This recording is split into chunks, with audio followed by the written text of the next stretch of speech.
પશ્ચિમ બંગાળમાં રાષ્ટ્રપતિ શાસનની માંગ સાથે પોરબંદર વિશ્વ હિન્દુ પરિષદ અને બજરંગ દળ દ્વારા કલેક્ટરને આવેદન પાઠવાયું।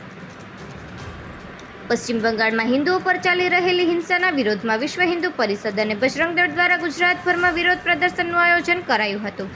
ત્યારે પશ્ચિમ બંગાળમાં રાષ્ટ્રપતિ શાસન લાગુ કરવામાં આવે તેવી માંગ સાથે પોરબંદર વિશ્વ હિન્દુ પરિષદ અને બજરંગ દળ દ્વારા કલેક્ટરને આવેદન પાઠવવામાં આવ્યું છે, જેમાં જણાવ્યું છે કે સંસદમાં પસાર થયેલ વકફ બોર્ડ બિલના વિરોધમાં પશ્ચિમ બંગાળમાં હિન્દુ ધર્મના મંદિરો, હિન્દુ ધર્મના લોકોને ટાર્ગેટ કરી અત્યાચારો થઈ રહ્યા છે। ત્યાંની મમતા બેનર્જીની સરકાર આવા બનાવો રોકવામાં સદંતર નિષ્ફળ રહી છે। ત્યારે આખા ભારતભરમાં વિશ્વ હિન્દુ પરિષદ અને બજરંગ દળ દ્વારા સખત વિરોધ પ્રદર્શન અને ધારણાનો કાર્યક્રમ કરવામાં આવ્યો છે। ત્યારે પોરબંદરમાં પણ કલેક્ટરના માધ્યમથી રાષ્ટ્રપતિને આવેદન આપી પશ્ચિમ બંગાળમાં રાષ્ટ્રપતિ શાસન લાદવામાં આવે અને હિન્દુ ધર્મના લોકો પર અત્યાચાર કરનાર લોકોને કડકમાં કડક સજા આપવામાં આવે તેવી માંગ કરવામાં આવી છે। કાર્યક્રમમાં વિશ્વ હિન્દુ પરિષદ અને બજરંગ દળના કાર્યકર્તાઓ મોટી સંખ્યામાં ઉપસ્થિત રહ્યા હતા।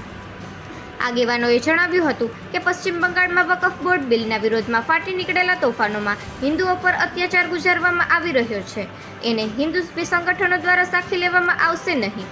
વહેલી તકે હિન્દુઓ પરનો અત્યાચાર બંધ કરવામાં નહીં આવે તો સમગ્ર દેશમાં વિરોધ ફાટી નીકળશે એવી ચીમકી ઉચ્ચારી હતી। નિપુલ પોપટ, પોરબંદર ટાઈમ્સ। જય શ્રી રામ। વિશ્વ હિન્દુ પરિષદ બજરંગ દળ પોરબંદર જિલ્લા માતૃશક્તિ અને દુર્ગા વાહિની સાથે અમે આવેદન દેવા માટે કલેક્ટર ઓફિસે આવ્યા છીએ કે પશ્ચિમ બંગાળની અંદર આ વિધર્મીઓ દ્વારા જે વકફ બોર્ડના કાયદાનો વિરોધ કરે છે, તો એના જે વિરોધ કરે છે એ વિરોધની અંદર હિન્દુ સમાજને અને હિન્દુ સમાજના ભાઈઓ અને બહેનોને એ હેરાન પરેશાન કરે છે, એની ઉપર અત્યાચારો કરે છે। તો એના વિરોધમાં એ અમે માનનીય કલેક્ટર સાહેબને એ આવેદન દેવા માટે આવ્યા છીએ।